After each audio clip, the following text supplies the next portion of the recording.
Hello everyone, welcome to this video.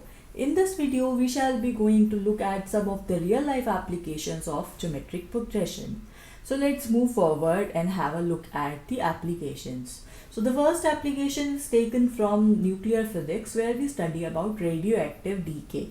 Right? What is a radioactive substance which emit radiations throughout its lifetime? So it keep on decaying. So what we do, we study the half-life periods of them. What are half-life periods? They are the time which is required for a radioactive material to reduce to half of its initial quantity.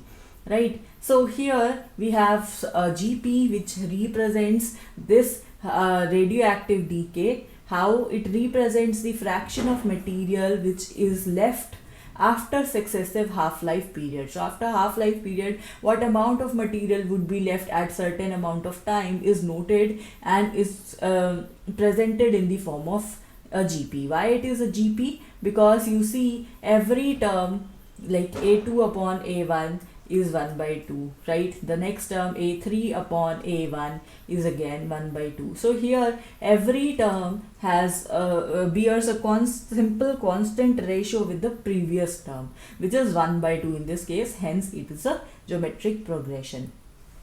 Let's move on to our next example. In music also we find infinite GP of this kind, where we have 2 raised to power something. Here they have for a fixed note corresponding to a fixed frequency.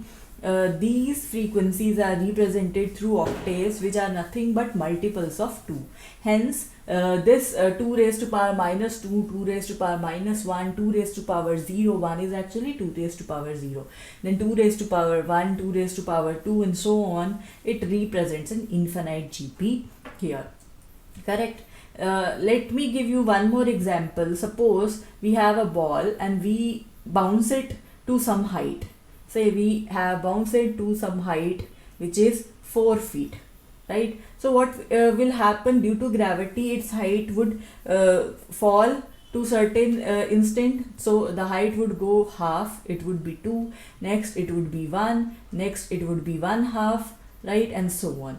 Until it would become 0. Until it will it will be stationary after certain period of time. So here the height would be 0.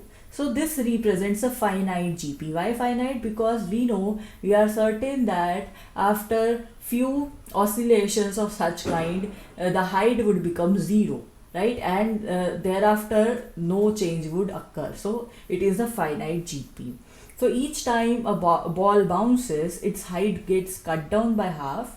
If the ball's first height is 4 feet, next is 2 feet, next is 1 feet and so on, we have a GP representing this thing, right? The height of the ball which is falling. Finally the time it stop bouncing, right? So I hope you understood these examples well, representing GP in our real life. You may find and discover more examples by your own if you start looking at things in this manner.